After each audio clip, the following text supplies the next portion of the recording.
ගාලේ බාලොලියා වද දෙනවා.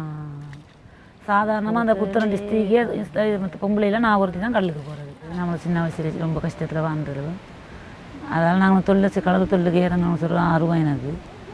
அதால் தான் நான் கடலுக்கு இறங்கினேன். 18 வயசில் நம்மளுக்கு மூத்த மக பிறந்துட்டா. அதுக்கப்புறம் நான் கடலுக்கு இறங்கி இன்றைக்கி 57 வயசு வரையும் கடலில் தொழில் செய்கிறேன். நம்மளுக்கு 2வது மக வகுத்தில் இருக்கும்போது நம்மளுக்கு கடலில் வச்சு தான் வகுத்து நோவு வந்துச்சு. அந்த வகுத்து நோவு வந்த நேரம் நான் அந்த வகுத்து நோவோடைய தான் வீட்டுக்கு வந்தேன். வந்து தான் அந்த குழந்தை கிடச்சிது நமக்கு.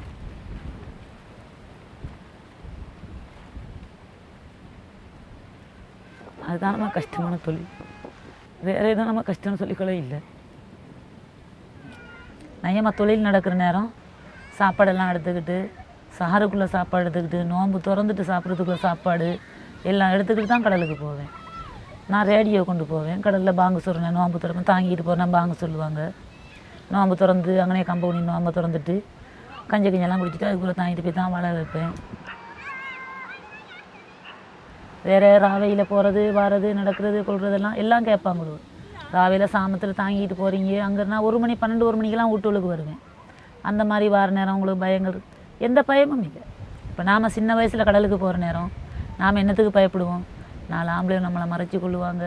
அந்த மாதிரி இதுகளுக்கு தான் பயப்படுவோம். அந்த பயம் நம்மளுக்கு இருந்துச்சு. இது இருந்தாலும் நான் அதுக்கும் இதாக தான் போவேன். நம்ம கையில் கத்தி இருக்கும், கம்பு இருக்குது, வல்லம் தாங்கி வரும்போது என்னமோன்னு சொன்னால் நம்மளுக்கு ப்ராப்ளம் இல்லை.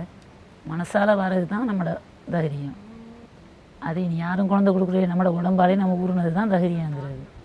இப்போ அநேகமாக பெண்கள் நம்மளில் கலந்துருக்குறாங்க. அதில் அவங்களும் விவசாயங்கள் செய்கிறாங்க, பேக்குகள் பின்னுறாங்க, செருப்புகள் எடுத்துருக்குறோம்.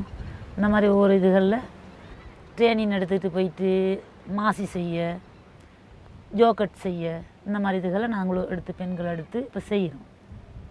ஏன்னா எல்லாம் அவங்களுக்கு கொடுத்த 2 கையும் காலம் தான் நம்மளுக்கும் கொடுத்துருக்குறோம். அவங்க குடித்த பாலையே தான் நாமளும் குடிச்சிருக்கிறோம். ஏன் ஆம்பளையால் செய்கிறது நம்மளால் செய்ய முடியாது? நமக்கு பயப்படுற மாதிரி இது வரைக்கும் எதுவுமே இல்லை. இந்த கடலில் சுனாமிகள் வந்தால் கொஞ்சம் பயம்தான். இருந்தாலும் ஆளிக்குள்ளே நிற்கிற நாம் உளுந்துருவோம். உளுந்தாலும் நீயக்கூடிய தைரியம் இருக்குது. கடல் வந்து என்னோடய தாய் மாதிரி தான். இப்போ அதில் உழைச்சி தான் அந்த 5 மக்களையும் கரை சேர்த்துருக்குறேன். இன்றைக்கு வரைக்கும் சாப்பிட்டுக்கு இருக்கிறேன். எல்லாம் அந்த கடல் தொழில் தான். எல்லாம் பாடதானவா යමංගුණු අපි දැන් සපුතල් යනවා